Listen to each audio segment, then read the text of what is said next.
والله የሰው ላብ የሰው ገንዘብ ሳትይዝ ምትኖር ወንድሜ والله راح ሆነ ነው አንተ ምትንቀሳቀሰው እንዳንተ ነፃ ይወጣ የለም ቁጭ ብለ ነገራት ሚስትህን ለምን ደብቃለህ እናቴ ባለቤቴ አላህ ሰጠን ከለከለን እዩ ታገልኩ አላገኘው አላህ ሰብር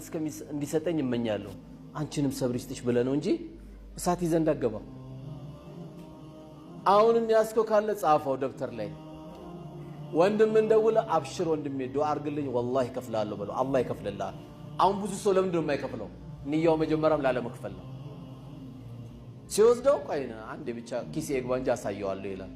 እንዳለው አላህ ያሳካለታል ንያው አለመክፈል ነው ተበድሮ ከወንድሙ የተበደረ ወንድሜ ይከፍላለሁ ብሎ ከተበደራሉ ነብዩ አለይሂ ሰላቱ ወሰለም አላህ ሊከፍልለት ቃል ገብቶለታል አትክፈል አሁን እኮ ብዙ ሰው የሚፈልገው ብሩን አይደለም በገዛ ገንዘቡን ሰድበዋል ደውለ አብሽር ወንድሜ